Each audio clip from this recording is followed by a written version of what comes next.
right, so today we are going to talk about Lab 3, that is about memory allocation. So before we start, there are some important announcements that I want to let you know. So first of all, the Lab 3 is not, well, the programming assignment of Lab 3 is optional because first of all, the Lab 3 programming assignment is probably the most complicated one. And the other thing is that this is also the time that you will be prepared for your 142 midterm. So instead of having every of you working on the lab, I prefer to make it optional.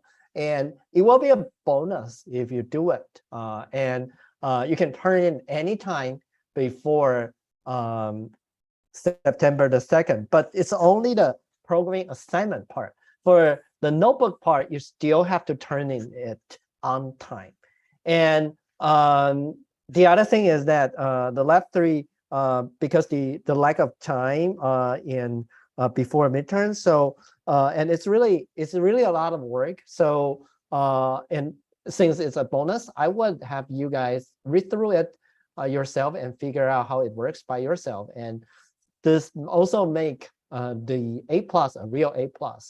And another thing that I want to say, well, some of you might say, well, what if I did Lab 3 programming assignment, but I missed any other lab? You still have to fulfill other labs to get A+, or you cannot use it to substitute any other programming assignment. And the main reason for that is that for Lab 3 programming assignment is not related to the further lab, but for Lab 4 and Lab 5, their programming assignment are actually related. So if you miss one of them, it's very unlikely that you are going to succeed on the other. So that's why we would rather make the programming assignment of Lab 3 optional rather than have it required. All right, so today we are going to do things a little bit differently. So typically you would expect the lab do not have any discussion, but actually we have discussion today. We will have reading quiz. We will have pop-up quiz today. So, well, but surprisingly, we only have 7 of you today. So now there's no need to have a breakout room. So I just want to have all of you feel free to unmute. Like, consider that you are now in the breakout room and unmute yourself. Discuss what this pieces of code is doing. Feel free to unmute yourself. I'm just listening, and I will try to participate with you. What do you think the Miss Machine is doing? Anyone would like to share? Or should I pretend that I'm one of the participants? I don't know C++ a lot. Can some of you tell me about what the code is doing?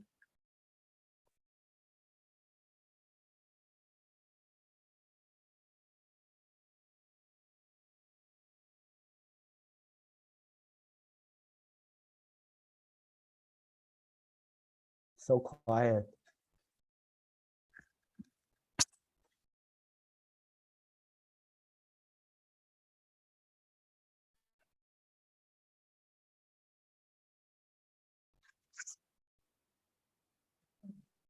I'm not entirely sure, but I see a comment next to the line auto arrays with a new struct mm 8 times 1024 that says this is bigger than the L1. And in lecture today, we talked about the capacity miss and when the applications were taking more memory than we had available. And how But that was okay, related to capacity so do you believe it's really bigger than the L1?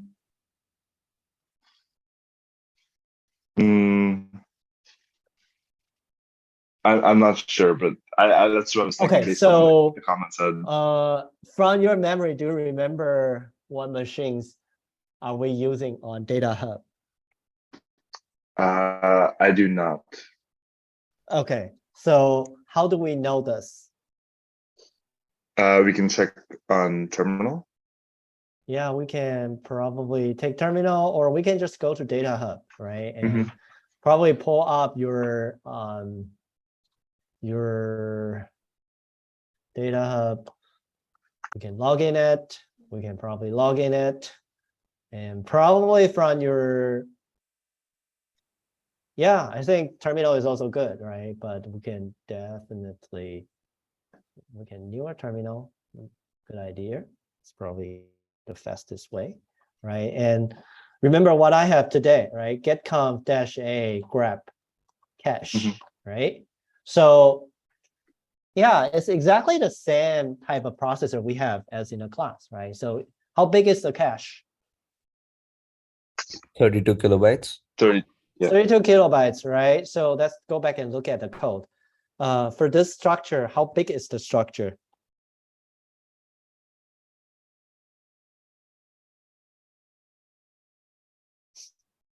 How big is the 8 structure? kilobytes. It's 8 kilobytes. Yeah, I think so. Okay. 8 kilobytes. So we say our cache is what? 32 kilobytes. So this is 8 kilobytes. Is it true? So why is it bigger than L1? It's not bigger than L1. Is it? No, I don't think, like, I mean, the comment says it's bigger, but I don't think so. Other insights?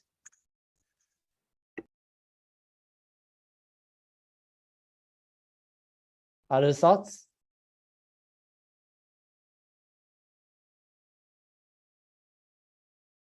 Okay, so I think one thing that we have to probably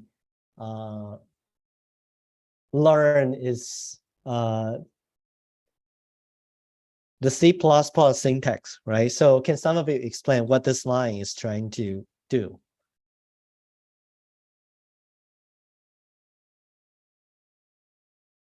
What is this line doing? It's making a pointer and an pointer. Oh, wait. Oh, shoot. Okay, here. It's making an pointer, or yeah, it's basically an array, right? So Yeah, it's so declaring an array, and the array is what data type?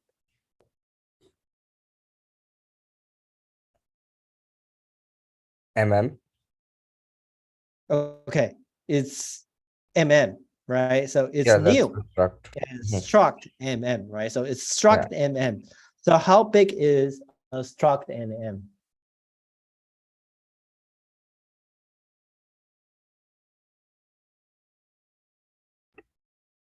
8 bytes. The comment says 8. The pointer is 8 bytes. So this next is 8 bytes, right? Yeah. How about this?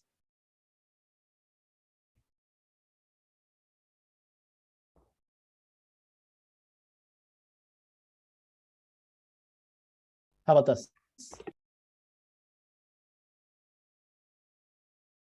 So this has 7 elements, right? And each element is an 8-byte integer, right? So turns out this is 56.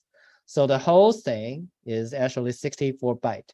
So for this particular data structure, it's going to be 8 times 1K times 64, right? So it's definitely more than your 64. 32 kilobyte cache, right? So first of all, if I'm sense. going through, so this is bigger than your L1 cache. Okay, what else?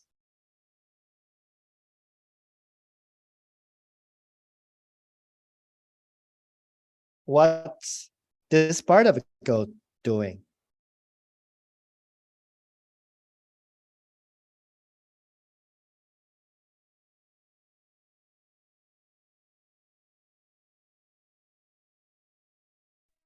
It's just populating the a vector with indexes, or what are the value of the indexes go from 0 to the size of the array. Mhm. and then it's gonna randomize that list. Okay, so it pushes the index and then randomize, shuffle the array, right? Okay, how about this?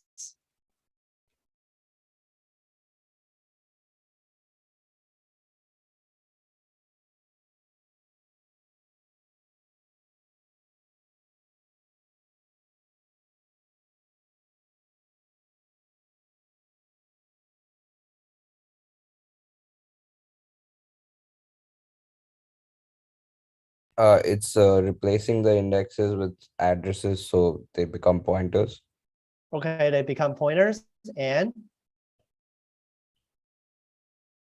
They're stored in the array that we made over here. yeah, but where in the array?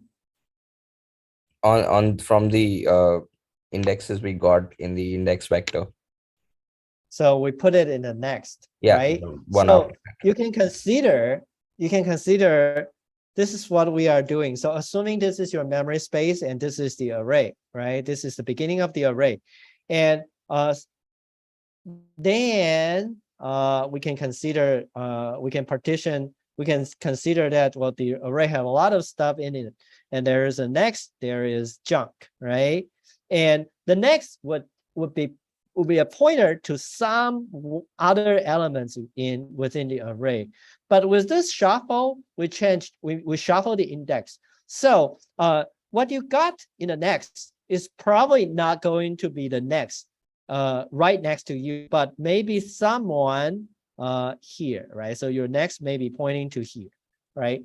So turns out that it's with create a shuffled list, and the list is pretty much like a linked list where your next node is somewhere within the consecutive space, although it's virtually consecutive, but it's actually pointing to anywhere. It could be anywhere within this larger array, right? So then when you traverse these pieces of a code, which we try to do basically linked list traversal, it may be starting from here and then go here and then somewhere like this. So why it is called mixed machine? Because this access pattern is hard to predict, and there's no spatial locality, there's no temporal locality, so it's hard for the cache to capture. Plus, the data is also bigger than the cache size, right? So this is what the mixed machine is doing, right? So that's why this pieces of a code is not good. So definitely, right? A lot of you learned linked list in data structure class, and in fact, the memory access pattern of data structure class is pretty much like for the linked list in data structure class is pretty much like this. So one thing that I want to say again, right? What you learned in CSE 101 is probably not what a good programmer would do, because the mixed machine, this pieces of a code, is definitely something in your assignment. And one thing I want to tell you is that it's really bad for computer architecture.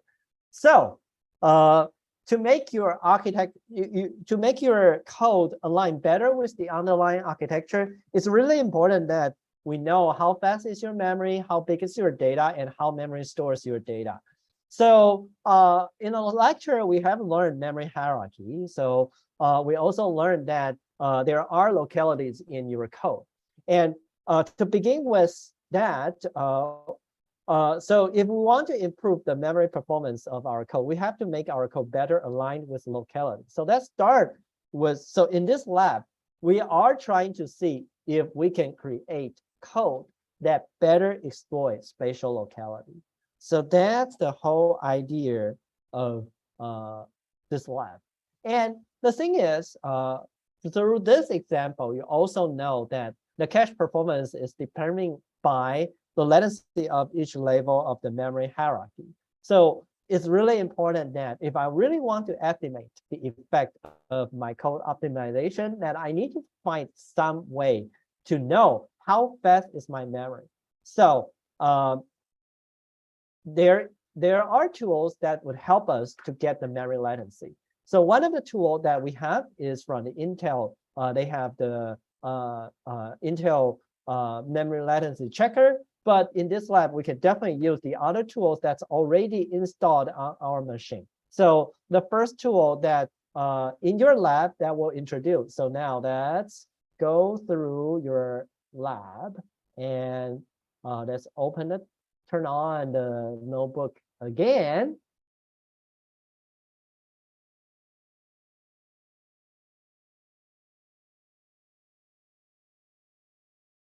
Well, slow.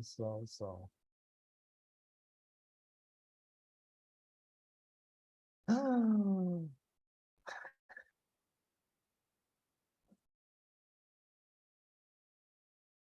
All right, here we go. Okay, so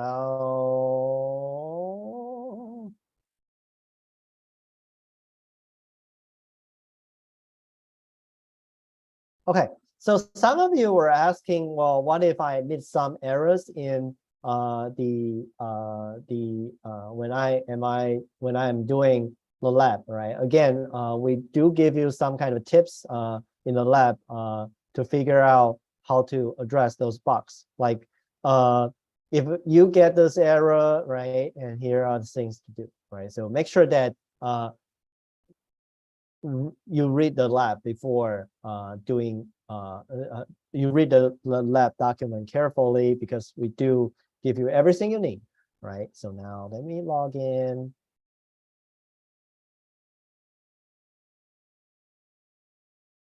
All right, copy it.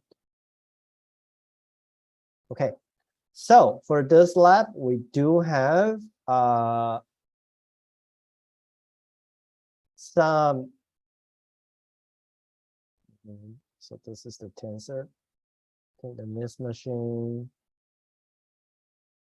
Oh, okay. So yeah, okay. So I think I got it wrong. Okay, the previous information for the cache information we have, that's something that should be available from the lab we have in the past, right? So one of the tool that you can use is like, okay, no, I think the lab has it. DMI code. Here we go. Right. So in one of the lab questions, right, you are going to use this to figure out what kind of memory configuration in your computer, right? So now, if I try to use DMI decode -t memory, it would give you some kind of output that would tell you what's the memory configuration of the target machine, right? So if you go to the question 9, somewhere near the question 9 is actually going to submit this command, the DMI decode -t memory. And you will see that, well, here we go. It tells you how many memory modules you have. And you will see that the module, well, we have a module like 16 gigabyte here, and how fast it is, like the data width is 64 bits, and it's DDR4. It can do 2.6 giga transaction per second, right? And each transaction is 64 bit. So that will give you the maximum bandwidth of that DRAM module. And so with this, you can get the DRAM performance, right? And we also, and later on, we also in the lab, we also have some information that allow you to evaluate the latency. And the second thing is that we also want to know the cache configuration. So as what I have done in the class, you can definitely use the get conf, but you can also use the LSCPU option. And this LSCPU option will tell you that the cache size, the L2 cache size, and the L3 cache size, and that's from the CPU spec. And one thing that I think is also interesting, So if I do this CSE142 job run -- force, let's say what was that? Get conf -a. That's actually the process that I have done in the class. Okay, so get con.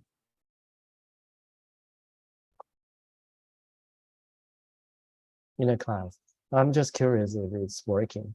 Will be working or not.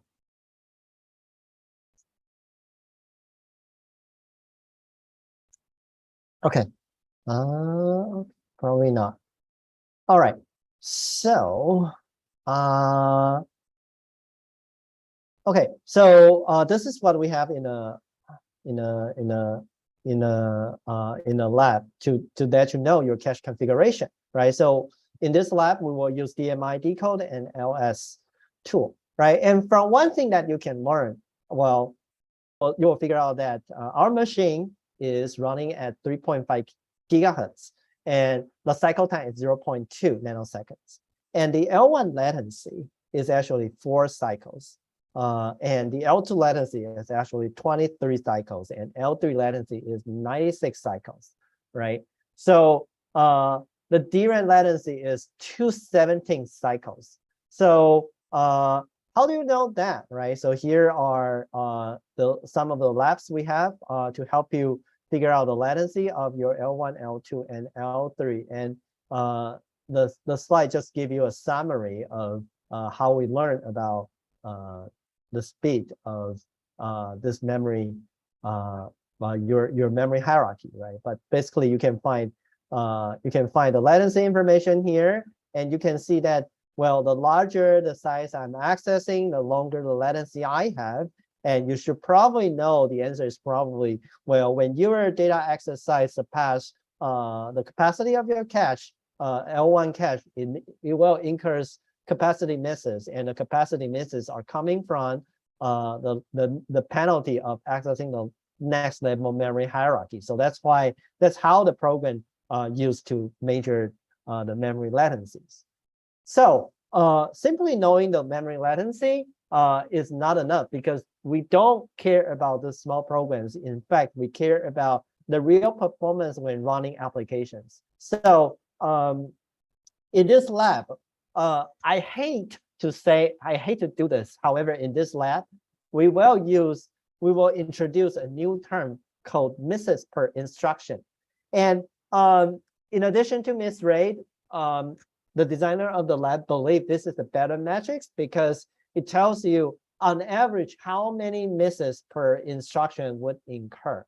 So in this way, you can use performance equation like ET/IC times CPI times CD to better estimate the CPI, because CPI is cycles per instruction. And if you know the misses per instruction, it will better help you to put everything into this performance equation.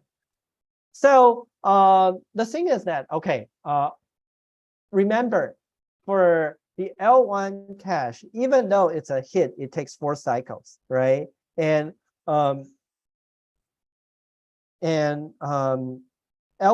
would give you more penalty, right? So with this calculation, you'll figure out that the memory would, well, the slow memory would definitely hurt your performance, and we have learned that in the class as well, right?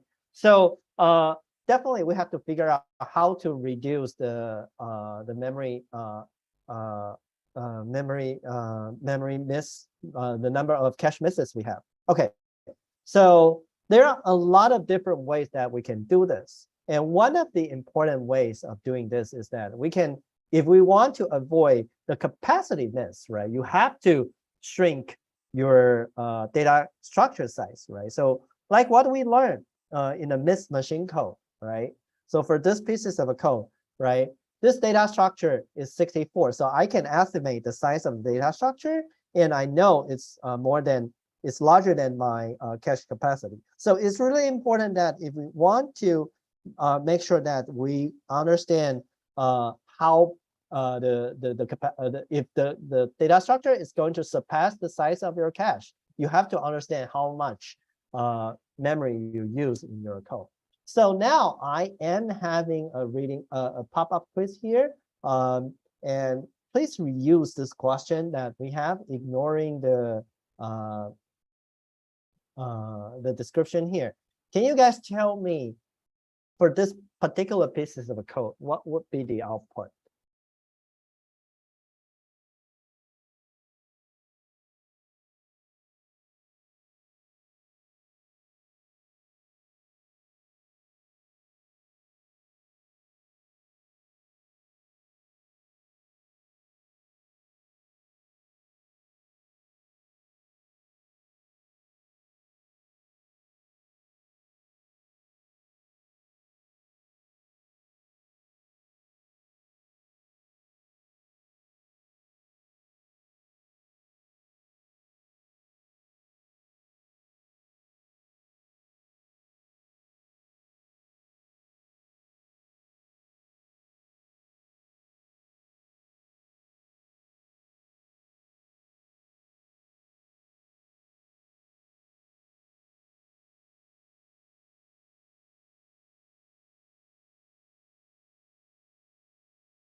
It looks like everybody voted.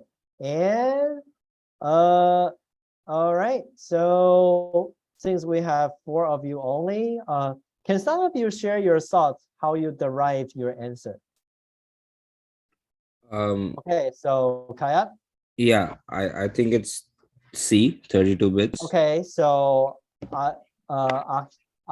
Ashad, what do you think?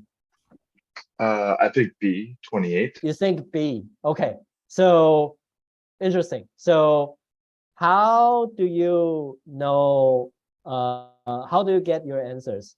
So for Kayat, what do you think? Why it's C? Because doubles are uh 8 bytes, so that would Okay. be two of them, three of them. Yeah, so that would Mhm. be 24, and then two ints, so that's 8 more bytes, so 32. Okay, so you think it's 32, and Ashad, you think it's 28, and how do you Yeah, get that? the only difference I had was for homework. For the double pointer, I thought it was size 4. So 8 for both the ints, 8 for each of the doubles, and 4 for homework. Okay, so I would say your answer to the size of the double pointer would be correct if you are running this code on a 32-bit machine, because for 32-bit machine you only need, so first of all, pointer represent an address, and to store an address you have to accommodate the complete address bits, and for 32-bit machine 4 bytes is good enough, but right now we are mostly using 64-bit machines, so typically I would say this is also 8 bytes, and in fact every pointer is 8 bytes. Okay, so let me show you the demo. So this is exactly the same code, I believe. Okay, so let me do it. So this is, yeah, this is, okay, so let me move it, right? So this is the code that I have, right? ID, homework, participation, midterm, average, right?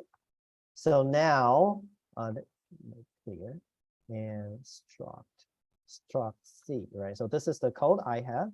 And this is exactly the same code, printf, size of movie, right? So now let me run this pieces of code. 40. And now if I do struct underscore O3, some of you might think compiler optimization will change something. 40. So you are all incorrect. The answer to this question is actually 40. But why is that?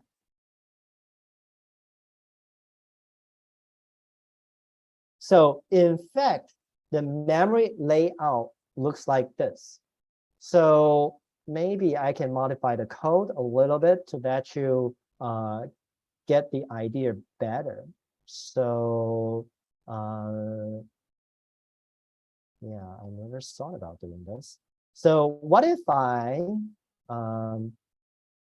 okay, so in C, if you want to print a pointer, you can actually use this. And then now I am printing the movie, say 0.id. What do I have? So I have ID, I have homework, I have participation. So, and I want its address, right? I have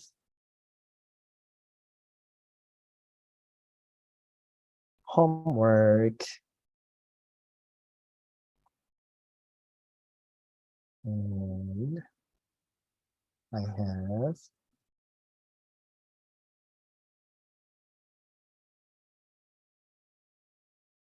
participation,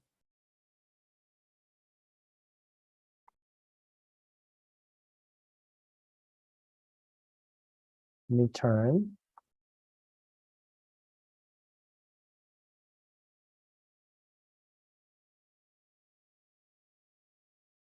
and I have average.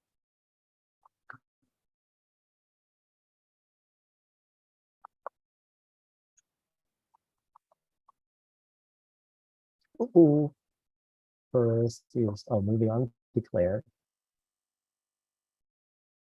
Is it movies? Okay. So it's movie.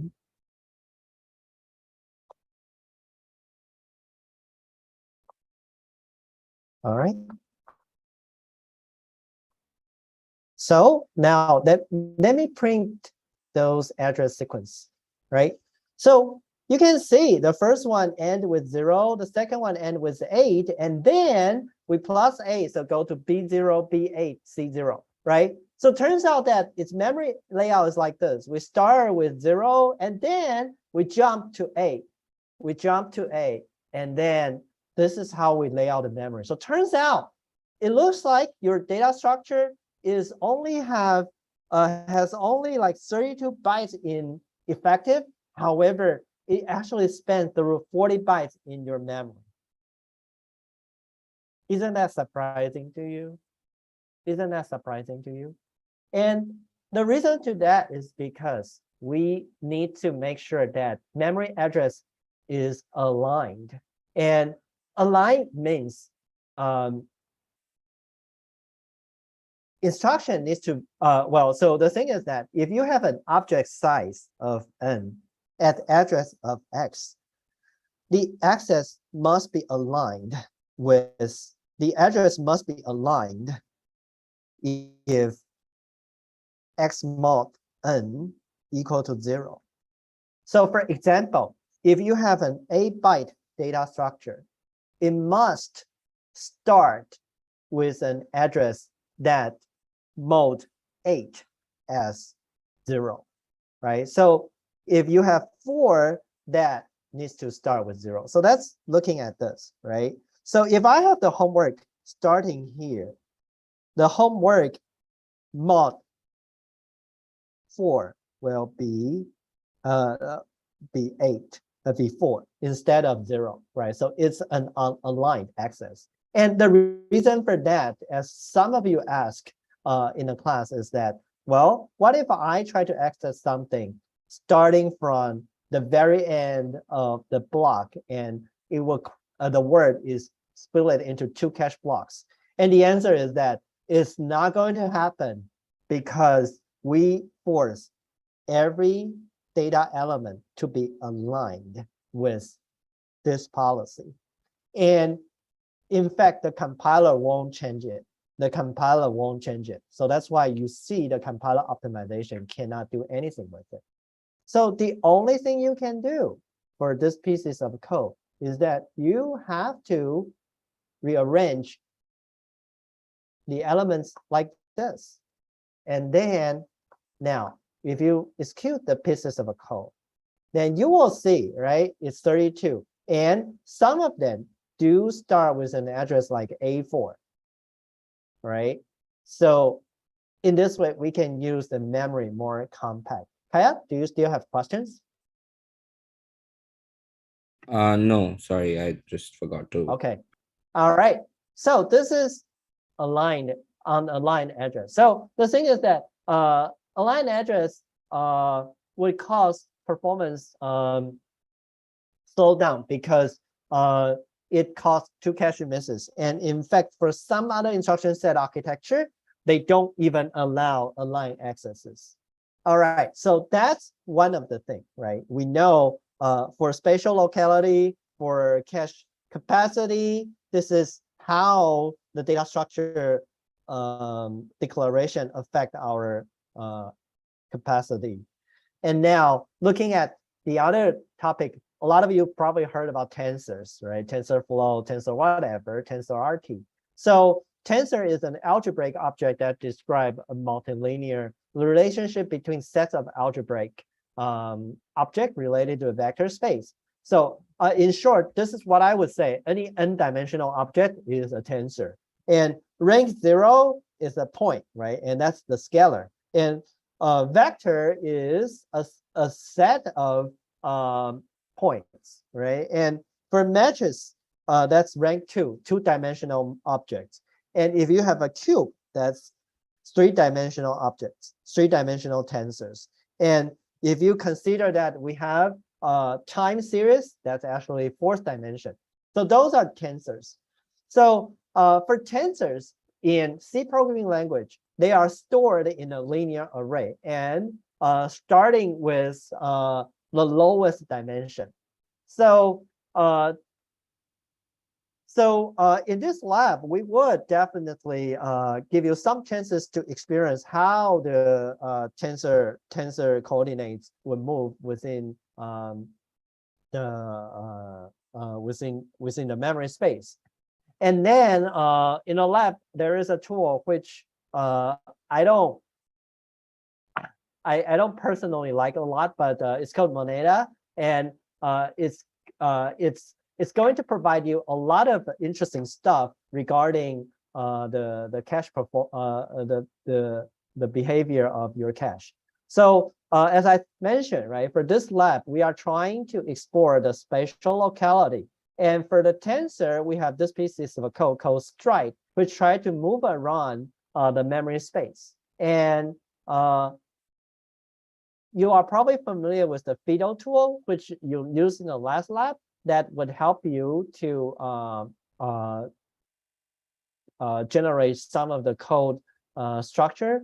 And now we are going to, for this lab, we are going to continue using this sets of tools. And using this sets of tools, we are going to figure out the interaction between different code or different code behavior and your cache performance. So still takes time to compile the code, right? And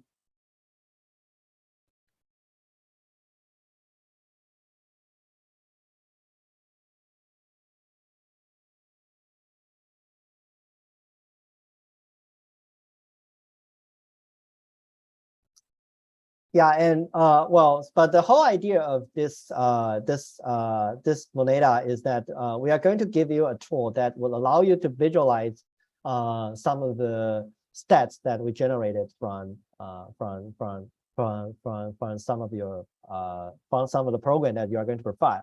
All right, finally, let's talk about the program assignment that is optional. So for the programming assignment, you are going to implement a cache allocator. So it's going to, it's pretty much similar to what happened in the MIST machine in a way that you remember that in the MIST machine, we have a set of addresses that's, okay, so some of you put, is it optional for lab 2? No, lab 2 programming assignment is a must, okay? So only lab 3 assignment, this is lab 3, yeah, right now at lab 3, okay. So this is lab 3. Lab 2 lecture is already done. Please check YouTube. Okay, so the programming assignment for lab 3 is optional, and it's doing the memory allocator. So and memory allocator is really important, and it's basically trying to give you an address when you request a memory location using functions like malloc, and even Google has their own memory allocator, so you know how important it is. And the reference allocator we have here is basically trying to create a pool in the very beginning and give you an address, right? And in your allocator, you will use a function called mmap, which basically try to allocate a page of data every time, or several pages of data every time. So the thing is that you are going to go through you are going to implement a set of features that fulfill the slide. And in fact, in your allocator, it will first of all initialize itself. And when people ask for memory allocation, it will initialize them, and it will recycle objects that's freed. And if we are running out of space, it will request a set of memory address from functions like mmap again, right? So so this is the whole process of the memory allocator. So if you are interested about the programming assignment of that 3, definitely go ahead and look at it. And doing this programming assignment 3 is very difficult because acquiring a large chunk of memory and dividing it into properly construct C++ object is already a challenge. And the other thing is that you have to make sure the alignment, which is what we just mentioned previously, needs to be correct. And also, if I'm asking for an object, what's the right allocation to give, and how to recycle objects efficiently and ensure all chunk allocated is not overlapping with others, right? And also try to maximize the locality. So that's why it's really important for the performance wise, right? And we do have some ideas for you to reference here. And there's a reference implementation provided, but it's not a valid solution because you don't use allocate chunk. But this reference will be serving as the baseline when we try to evaluate your benchmark with evaluate your memory allocator with these benchmarks.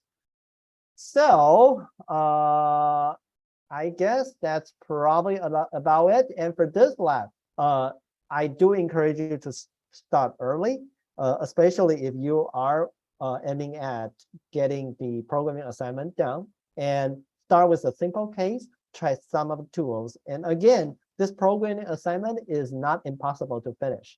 And in the past, we make the lab super easy. So a lot of you spend very few amount of time in doing a lab, but in lab 3, you do need to spend more time to look into all the details. Other than that, do you have any questions? Professor, lab 2 is due tomorrow, right? Yes, that is correct. Okay, thank you. All right. If you don't have other questions, I will see you next week. Goodbye.